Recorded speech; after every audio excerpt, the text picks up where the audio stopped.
Hello everyone, आज है 22 जनवरी और आज इस वीडियो में हम बात करने जा रहे हैं ईजी ट्रिप प्लानर्स या फिर ईज माई ट्रिप कह लो इसे। 14 रुपए का शेयर है, 2.5% की तेज़ी आई है, जबकि बाजार आज नेगेटिव में है।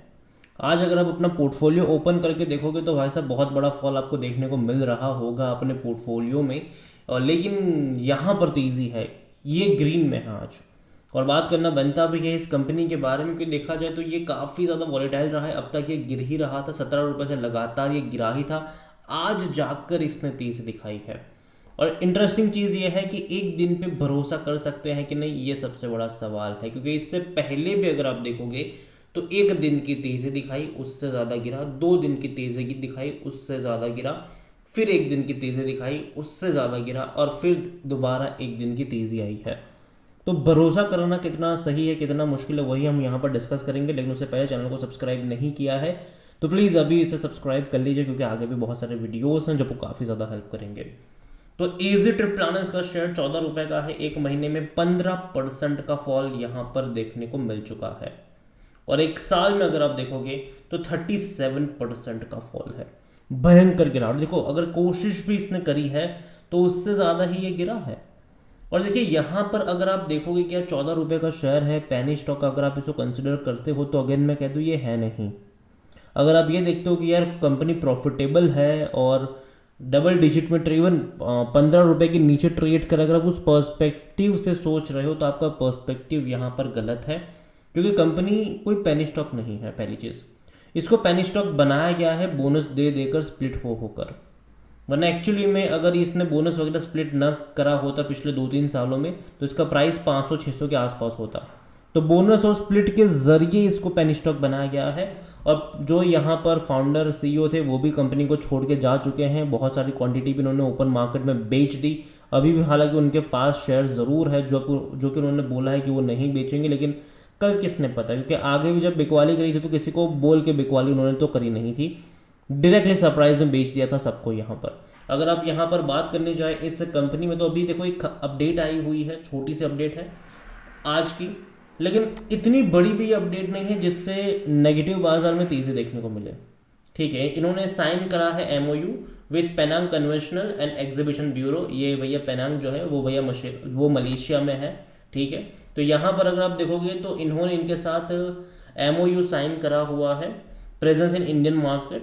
This strategic partnership is set to revolutionize the how Indian travelers experience Penang by the leveraging Ease My Trip। तो इंडियन ट्रैवलर्स के लिए यह या मतलब ये कैसे वहाँ पर जा सकते हैं उसको लेकर है।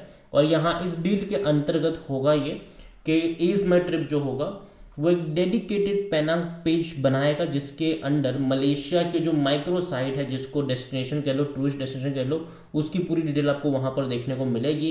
और इतना ही नहीं, company also develop destination specific blogs, video and content highlighting Penang's cultural, natural and adventure based offering. जो भी होगा वो सब कुछ वहाँ पर देखने को मिल जाएगा आपको।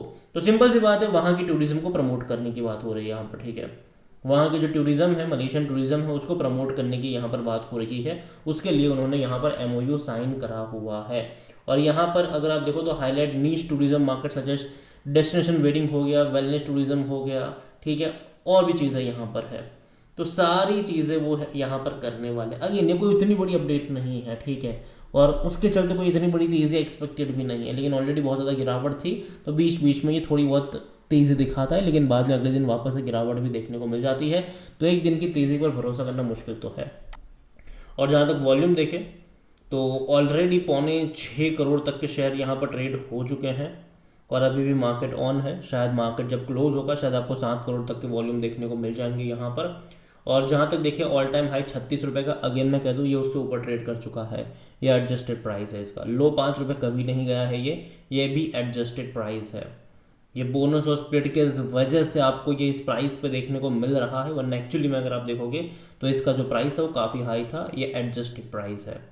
जहाँ तक इसका मार्केट कैप देखें तो वो ऑलमोस्ट 5,000 करोड़ के आसपास देखने को मिल रहा है। और जहाँ तक वैल्यूएशन अगर आप देखो तो देखिए 55 का पी है, जो कि महंगा है ये। ठीक है, 14 रुपये आपको देखने में सस्ता लग सकता है, लेकिन एक्चुअली में सस्ता नहीं है। सेक्टर पी 36 का है। फाइनेंशियल्स भी अगर आप देखो तो आपको लगेगा यार कंपनी प्रॉफिटेबल है, 25-26 करोड़ का प्रॉफिट कर रही है क्वार्टरली। अगेन पेनी स्टॉक, इसको और बड़े प्रॉफिट्स करने पड़ेंगे। यहाँ पर इससे पहले जून क्वार्टर में 32 करोड़ का प्रॉफिट था, बाद में सितंबर में घटा है, 25 से 26 करोड़ का रहा। अभी दिसंबर के नंबर आएंगे तो बात करेंगे उसके बारे में भी, क्योंकि देखो पिछले साल दिसंबर में तो बहुत मतलब नंबर बहुत अच्छे थे, 45 करोड़ से भी ज़्यादा का प्रॉफिट था इनका। इतना तो मुझे नहीं लगता क्या आएगा, ठीक है। और रेवेन्यू भी 165 करोड़ का था, ठीक है, उतना भी मुझे नहीं लगता क्या आएगा।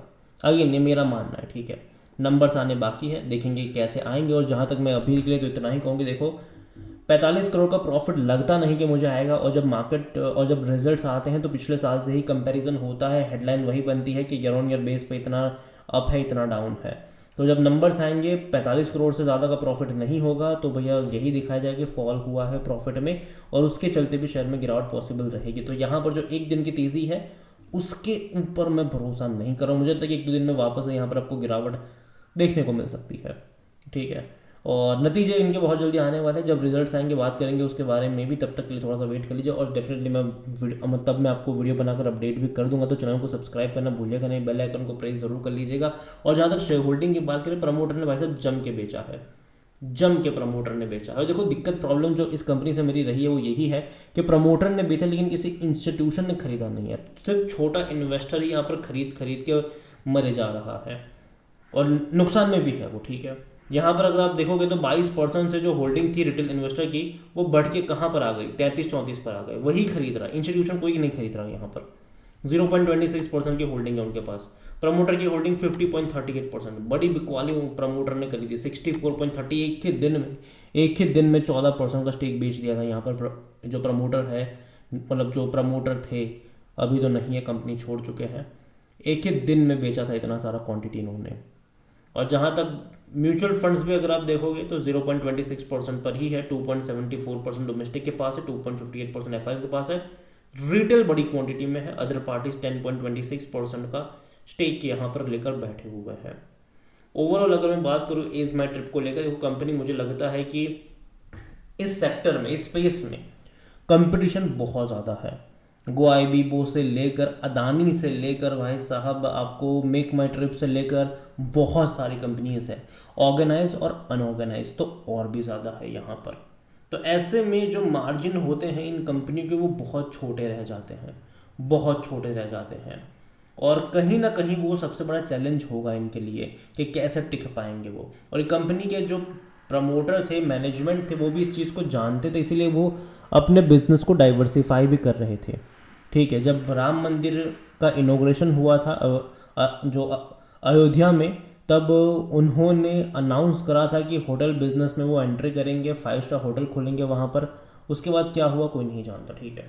और ये अभी जब ये शेयर 19 पे, हालांकि 19 नहीं, डबल प्राइस था उस टाइम पर, क्योंकि तब बोनस नहीं दिया था उसने। और तब इन्होंने कहा था कि भाई साहब हम लोग क्या करने वाले हैं, हम इलेक्ट्रिक बस बनाने वाले हैं, ठीक है। तेज़ी आ गई, 7-8% की, इवन नहीं 10-12% की तेज़ी थी उस टाइम पर, ठीक है, तेज़ी आ गई, ठीक है, और अच्छी रफ्तार थी। लेकिन जो सबसे बड़ा मेरा प्रॉब्लम रहा वो यही है कि अगर आपने ये अनाउंसमेंट करी और तेज़ी आ गई, ठीक है, 10% की तेज़ी आ गई, और उसके 5 या 7 दिनों में ही 14% का स्टेक प्रमोटर ने एक ही झटके में बेच दिया। पहले अनाउंसमेंट करी, लोगों को एक्साइट किया, शेयर में तेज़ी आई, और बाद में बड़ी क्वांटिटी बेच दी। ये मेरा प्रॉब्लम। और जब बड़ी क्वांटिटी बेची तो लगा एकदम से गिर गया।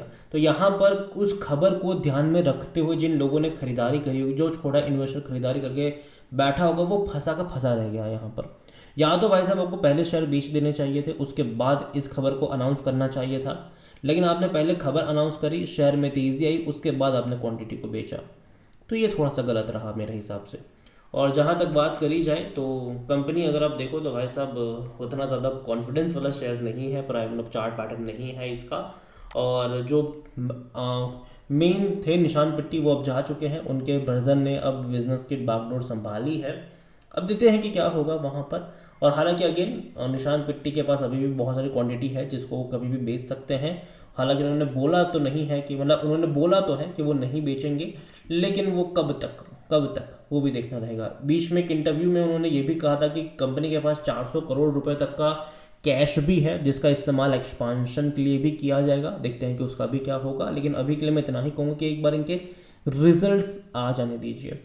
जब तक नतीजे नहीं आते हैं तब तक कुछ मत करें, क्योंकि जो नंबर्स लास्ट फाइनेंशियल ईयर के थे, दिसंबर क्वार्टर के, वो बहुत अच्छे थे और उसी से कंपैरिजन होना है इसका इस बार का, और वो थोड़ा सा मुश्किल रहेगा। और रिजल्ट के बाद मुझे लगता है कि शायद प्रॉफिट टेकिंग भी आ सकती है, और यही वजह है कि मैं दूर बैठ के तमाशा देखना पसंद करूंगा जब तक इसके नतीजे नहीं आ जाते हैं तब तक। और ख़रीदारी के जब तक मौके, जहाँ तक ओवरऑल देखो, सिर्फ इस कंपनी की नहीं, ओवरऑल अच्छी अच्छी जो कंपनीज़ हैं उनकी अगर मैं बात करूँ तो मुझे लगता है कि फरवरी एंड या फिर मार्च फर्स्ट वीक से आपको बाई ऑन डिप्स के अप्रोच के साथ चलना चाहिए, ये मेरा मानना है। बाकी मर्जी आपकी वीडियो को यहीं पे एंड करता हूँ। पसंद आया हो तो लाइक करो, शेयर करें, चैनल अगर पहली बार है तो प्लीज़ सब्सक्राइब करें। और ईजी ट्रिप प्लान से ईज माई ट्रिप के बारे में आप क्या सोचते हैं वो भी आप मुझे कमेंट में लिख के बता सकते हैं। Thank you.